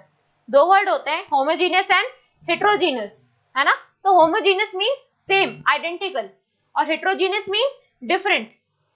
Homogeneity of सब कल्चर मींस कि पूरा कल्चर पूरा ऑर्गेनाइजेशन सेम कल्चर अडॉप्ट करेगा, ठीक है। और सब कल्चर की बात करें तो some members of the organisation make and follow culture but not all members. सारे मेंबर्स इसको अडॉप्ट नहीं करते। जैसे ड्रेस कोड हर कोई एम्प्लॉय, हर डिपार्टमेंट वाले बंदे, हर कोई शर्ट पैंट कोट टाई नहीं पहन के आता है। कुछ डिपार्टमेंट्स पहनते हैं, कुछ डिपार्टमेंट्स नहीं पहनते। Clear? So this is dominant means dominance, हम ऊपर से एक पावर शो कर रहे हैं, तो दैट मींस पूरी कंपनी को वो अडॉप्ट करना जरूरी है। सब कल्चर मींस सबका अपना अपना छोटा छोटा कल्चर है, कंपनी के हर एक डिपार्टमेंट का अपना अपना कल्चर है जो उनके स्पेसिफिक डिपार्टमेंट्स फॉलो करते हैं। क्लियर? ऑनलाइन स्टूडेंट्स बोलो भाई, बैठे हुए तो हैं, यस मैम के अलावा कोई योगदान नहीं है इनका। यस मैम पूछते हैं तो बस यस मैम। सबको सब समझ में आ रहा है? किसी को कोई डाउट नहीं है? बोलो भाई, किसी को कोई डाउट नहीं है तो आगे बढ़ जाएं, खत्म होने वाला है चैप्टर अब बस।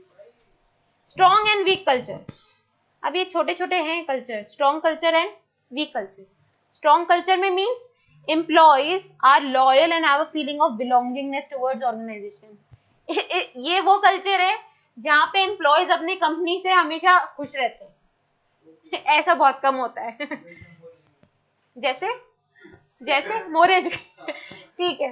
तो ये क्या हो गए, स्ट्रॉन्ग कल्चर हो गया। कोई भी यहाँ पे डिससैटिस्फाइड नहीं है एम्प्लॉय, स्टूडेंट्स, ठीक है।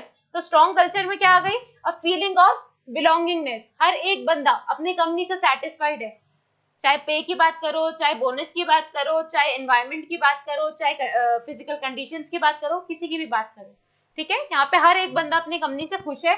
उनको क्या है, अ फीलिंग ऑफ बिलोंगिंगनेस। वो अपनी फीलिंग को अपनी कंपनी को अपना मान के काम करते हैं। ऐसे नहीं कि बस आए हैं तो काम करना ही है, राइट। वो चीज होती है किसमें, वीक कल्चर में। यहाँ पे on the other hand strong समझ आया। वीक में क्या होती है, employees hardly praise their organisation. Employees बस नाखुश रहते हैं, डिससैटिस्फाइड रहते हैं। यहाँ पे क्या है,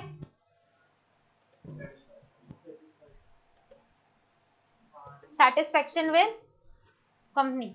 यहाँ क्या है,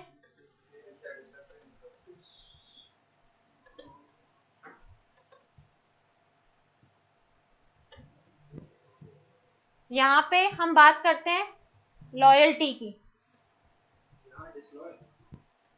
नो लॉयल कह लो, डिसलॉयल कह लो, डिससैटिस्फैक्शन। यहाँ पे हम बात करते हैं लेस एम्प्लॉय टर्नओवर की। यहाँ पे बात हम करते हैं हाई एम्प्लॉय टर्नओवर की। एम्प्लॉय टर्नओवर पता है क्या होता है? अगर क्या होता है,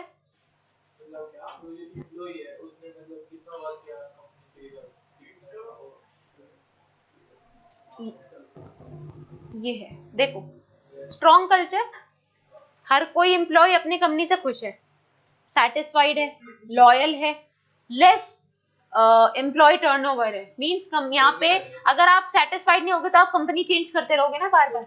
तो यहाँ पे लेस एम्प्लॉय टर्नओवर है, वो बार बार अपनी कंपनी स्विच नहीं कर रहे हैं, है ना, स्विच नहीं कर रहे हैं।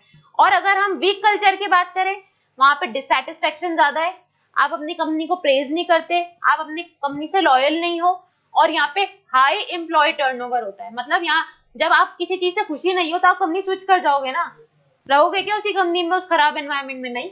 तो इसीलिए यहाँ पे हाई एम्प्लॉय टर्नओवर होता है। क्लियर? क्या क्या क्या पढ़ लिया अपन ने?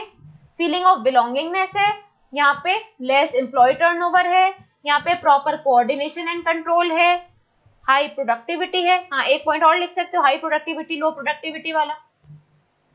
और वीक कल्चर में क्या है, no loyalty, employee dissatisfaction, high labour turnover, ये सारी चीजें किस में आती है, वीक कल्चर में आती है।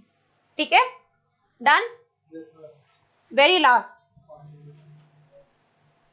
Very last, entrepreneurial and market culture, entrepreneurial and market culture, entrepreneurial culture हो गया और market culture हो गया।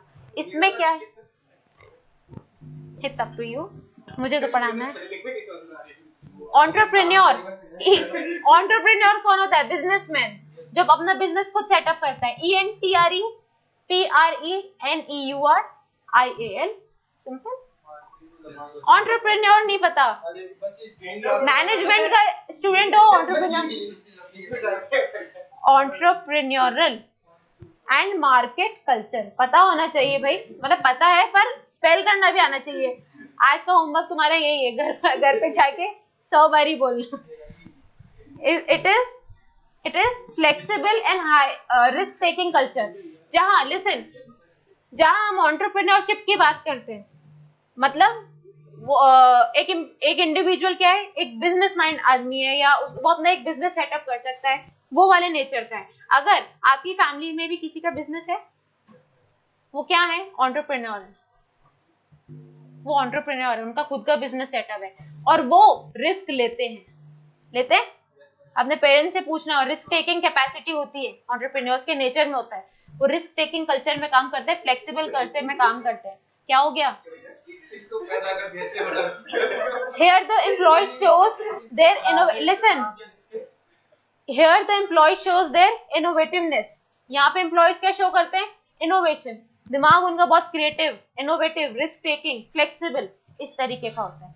एंड एक्सपेरिमेंटल इन प्रैक्टिस, आप अपने आप को एक बिजनेस फैमिली से रिलेट करके देखो, करना पड़ेगा क्योंकि हम एंटरप्रेन्योरशिप की बात कर रहे हैं। ठीक है, तो यहाँ पे हम किस चीज की बात कर रहे हैं, जिसका बिजनेस अपना खुद का है, क्या वो रिस्क लेता है, बिल्कुल लेता है, लेना ही पड़ेगा, तभी तो ग्रो करेगा, है ना। और एक्सपेरिमेंट्स और इनोवेटिव टेक्निक्स लाएगा, तभी तो उनका बिजनेस ग्रो करेगा। नए नए रेस्टोरेंट्स आजकल कितने कंपटीशन में हैं, सब ग्रो कैसे कर जाते हैं, क्योंकि सबकी अपनी अलग अलग प्रैक्टिसेस हैं, सब कुछ ना कुछ अलग एक्सपेरिमेंट्स करते रहते हैं कस्टमर्स को, कस्टमर बेस बढ़ाने के लिए, राइट। तो ये क्या हो गई, एंटरप्रेन्योरल एनवायरनमेंट हो गया। Employees are given freedom in their activity, employees को फ्रीडम होता है, आजादी होती है, आपको किस तरह से काम करना है, कैसे करना चाहते हो, वो आपके ऊपर है। ठीक है, आपको बस गोल बता दिया जाता है, काम कैसे करना है, it's up to you. And last is the organisation reward the employees for better performance. ऐसी ऑर्गेनाइजेशन या ऐसा कल्चर क्या करती है, अगर एम्प्लॉयज अच्छे से काम करते हैं, उन्हें सपोर्ट करती है, उनको प्रेज करती है और उन्हें रिवॉर्ड्स भी देती है। ठीक है, ये हो गया आपका एंटरप्रेन्योरल कल्चर। नेक्स्ट आता है आपका market culture. It is based on achievement of goal. Market culture means,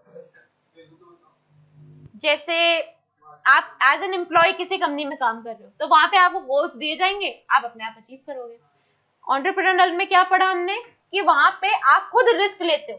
suppose आप आज कोई बिजनेस एस्टैब्लिश कर रहे हो, से कर्टेन्स का, हाँ आपका ऐसा कोई बिजनेस है कपड़ों का और कर्टेन्स का, इन सब का, तो आप क्या करोगे, अब कस्टमर्स को लाने के लिए कुछ तो नया सोचोगे, क्योंकि मार्केट में कंपटीशन में बहुत कंपनीज है, बहुत आपके कॉम्पिटिटर्स हैं, तो कुछ नया सोचोगे, कुछ ना कुछ रिस्क लेके जरूर आप आगे बढ़ने की कोशिश करोगे। तो वो क्या हो गया, वो बिजनेस माइंड हो गया, वो एंटरप्रेन्योरशिप की बात कर रहे हैं। अगर हम मार्केट कल्चर की बात करें, इसी चीज को ऑपोजिट ले लो, आपका बिजनेस नहीं है, आप किसी और के बिजनेस में काम कर रहे हो एज एन एम्प्लॉय, तो वहां पे आपको गोल्स दिए जाते हैं, आपको उन्हें अचीव करना होता है, आपको बुद्धि नहीं लगानी होती अपनी, जो आपको बताया जाता है आप वो करते हो। ठीक है, तो वो किस में आता है, आपका मार्केट कल्चर में आता है। It is highly target oriented. Companies में काम करोगे, अभी आप इंटर्नशिप्स करोगे एमबीए में, आपको पता चलेगा कंपनीज कितना ज्यादा टारगेट बेस्ड है, मतलब टारगेट तो उनके लिए ऐसा है कि अचीव करे बिना अचीव करने से ज्यादा भी आप अचीव कर लो, उसके बाद भी वो डिससैटिस्फाइड ही रहती है, ठीक है। तो ये कल्चर है हाईली टारगेट, इसीलिए लिखा हाईली टारगेट ओरिएंटेड नहीं है, सिर्फ हाईली टारगेट ओरिएंटेड है, बहुत ज्यादा मतलब फोकस किया जाता है टारगेट को अचीव करने पे। And profit oriented culture, here the relationship between employees and organization is to achieve the goal। ये बंद कर दिया। मार्केट कल्चर क्या है, नाउ लिसन, मार्केट कल्चर क्या हो गई, गोल अचीव करने पे फोकस किया जाता है, जो आपको गोल दिया जाता है उसको आप अचीव करने पे, टारगेट को अचीव करने पे दिमाग लगाते हो, फोकस करते हो, ठीक है। दूसरी चीज, employees and the organisation is to achieve the goal, वही चीज यहाँ पे फोकस किस पे, और एम्प्लॉइज को जो काम दिया जा रहा है, जो गोल दिया जा रहा है, बेसिकली आप उसी गोल को अचीव करने पे यहाँ फोकस रखते हो। Social relation among the workers is not motivating. जब एम्प्लॉय साथ में काम कर रहे होते हैं, कहीं ना कहीं आपका आपस में ग्रजेस होते हैं, कुछ कंप्लेंट्स होती हैं, कोई एम्प्लॉय किसी से जेलिस है कि यार इसको सेम नॉलेज है, हमें सेम पढ़ाई करी है, एमबीए भी किया है, 5 साल का एक्सपीरियंस है, फिर भी सामने वाले को मुझसे 5,000 ज्यादा रुपए दिए जा रहे हैं सैलरी में, राइट। तो दैट मीन्स क्या कहीं ना कहीं तो उससे डिससैटिस्फाइड हो गए, या कहीं ना कहीं आप मोटिवेट नहीं हो गए। ऑन द अदर हैंड, जब आपका अपना खुद का बिजनेस होगा, तब आप क्या करोगे, रिस्क भी लोगे, एक्सपेरिमेंट्स भी लोगे, इनोवेटिव टेक्निक्स को भी फॉलो करोगे, ये सारे आइडियाज अडॉप्ट करते हैं। क्लियर? लास्ट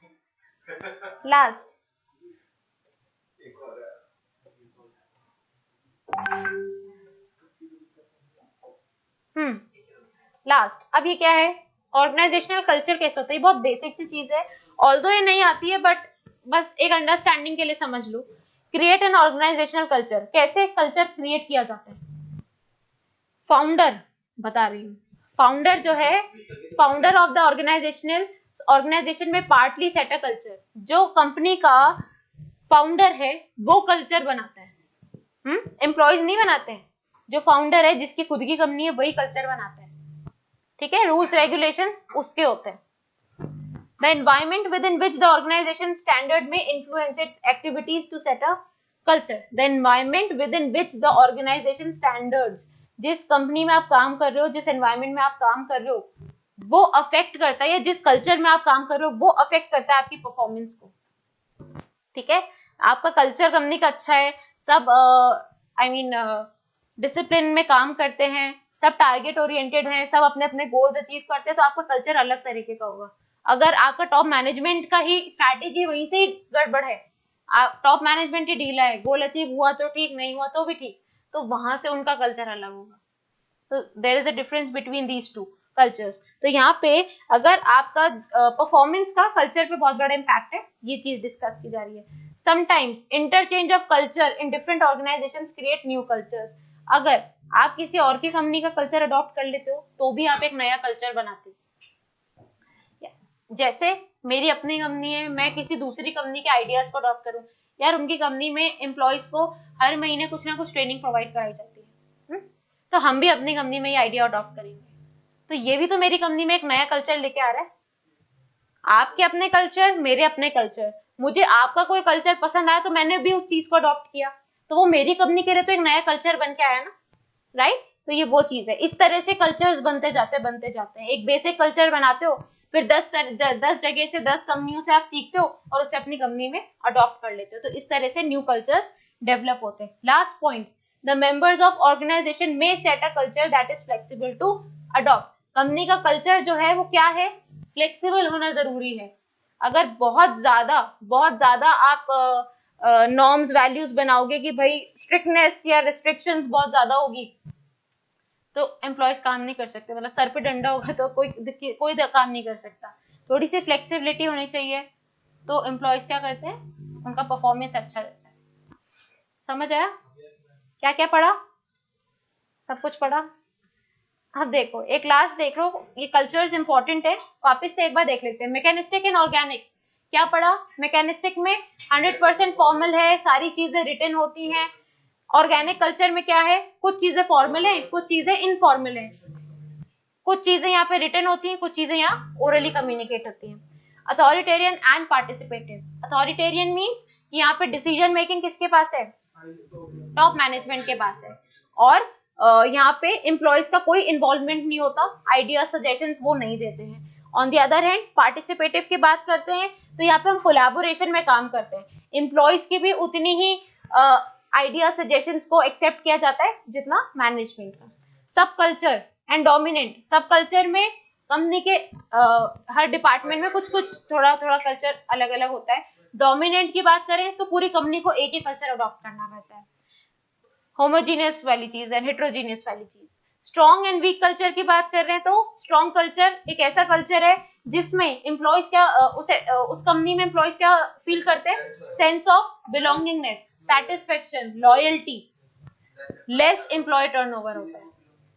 और वीक कल्चर में क्या होता है, कंपनी में से एम्प्लॉयज जो है वो हमेशा डिससैटिस्फाइड रहते हैं, कभी उस कंपनी को प्रेज नहीं करते, लॉयल्टी भी वहां पे नहीं होती, कमिटमेंट भी वहां नहीं होता और हाई एम्प्लॉय टर्नओवर होता है। वीक कल्चर हो गया। एंटरप्रेन्योरशिप या entrepreneurial and market culture means कि एंटरप्रेन्योरल में क्या होता है, यहाँ पे आप बिजनेस माइंड के हिसाब से सोचते हो, इनोवेशन, हाँ, risk taking, innovation, experimental, yes. और लास्ट क्या हो गई, मार्केट कल्चर, जो किसकी बात कर रहा है, यहाँ पे आप एज एन एम्प्लॉय सोचते हो, यहाँ पे आपको जो दो गोल्स दिए जाते हैं आप सिर्फ उन्हें अचीव करने पे फोकस करते हैं। This is all about unit number 1। तो यहाँ पे बेसिकली 3 ही चीजें थी। एक तो ओबी जो बेसिक आपका सब्जेक्ट है उसका नॉलेज, ओबी की हमने थ्योरीज पढ़ी, फिर हमने क्या पढ़ा, सोशल सिस्टम एंड सिंपल, खत्म, चैप्टर फिनिश। तो वो ओबी में ही आ गई ना, वो ओबी के पार्ट में ही आ गई। ओबी थ्योरीज मैंने इसलिए अलग से लिखा है, वो भी क्योंकि एक अपने आप में इंपॉर्टेंट पार्ट है जो आप मिस नहीं कर सकते। क्लियर? कोई डाउट? ऑनलाइन स्टूडेंट्स बोलो भाई, कोई डाउट है किसी को? ये वाली यूनिट ज्यादा बड़ी थी और सब एग्जैक्ट इतनी बड़ी है? इससे ज्यादा कोई बड़ी नहीं है। ये सबसे बड़ी किसी को भी कोई डाउट है बोलो। No ma'am. नुकुन, आयुष, हर्षित, पक्का? यस मैम, नो मैम, बस। जो लगता है हाँ, कितने इतनी है, ज्यादा लेंदी नहीं है, डोंट वरी, ज्यादा लेंदी नहीं है।